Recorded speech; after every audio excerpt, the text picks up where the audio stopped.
రాస్తున్నాడా? 10th exam అయిపోయింది. Fast కానీ 9th exam అయిపోయింది, స్టార్ట్ అయింది. హలో నాకు టెన్షన్ ఉంది. స్కూల్ ఉంటుంది కదా, హాఫ్ డే స్కూల్.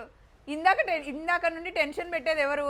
దేశ విదేశాలన్నీ తిరిగి ఎక్కడ తిరిగినా అలాగే చెప్పండి, మదర్ జాబ్ కదా, టెన్షన్ ఉంటుందా ఉండదా?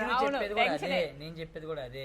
వాళ్ళ పిల్లలకి హాఫ్ డేస్ అన్ని ఇంటికి వచ్చేస్తారంట, ఆవిడ ఇంకా ఇక్కడే అర్థం ఇంకా రాలేదు, పెళ్లి నుండి నాకు టెన్షన్ అవుతుంది అని అంటే చెప్పండి అసలు మీ ఇద్దరు ఇట్లా తొక్కేస్తారండి. ఎవరిని తొక్కేది?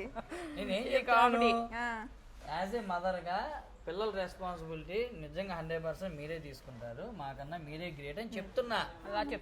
చెప్పేది నిజమేగా. అర్థం లేదు కాబట్టి ఇప్పుడు ఆమె ఆ పిల్లల బాధ్యత తీసుకోవాలి. ఇప్పుడు హాఫ్ డే అంటే స్కూల్ వచ్చేస్తున్నారు, అందుకని పాప ఏందని టెన్షన్ పడుతున్నాను, నేను వెళ్ళాలని చెప్పి.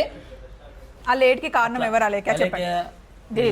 మనం అందరం రెడీగానే ఉన్నాము, ఇన్ టైంకి వచ్చాము, నీ వల్లే లేట్ అయింది. వస్తున్నా అని పోగండికి వచ్చాము. మా పిల్లలు ఇంటికి వచ్చి అమ్మ అని ఏడ్చారు అనుకో. నేను మెచ్చుకున్నాను, చూడండి మళ్ళీ ఎట్లా మాట్లాడుతున్నారు. మిస్ అమ్మ మాది కాదు, చెప్పండి. మిస్ అమ్మ మాది కాదు, చెప్పన్నా బాగోదు మనది.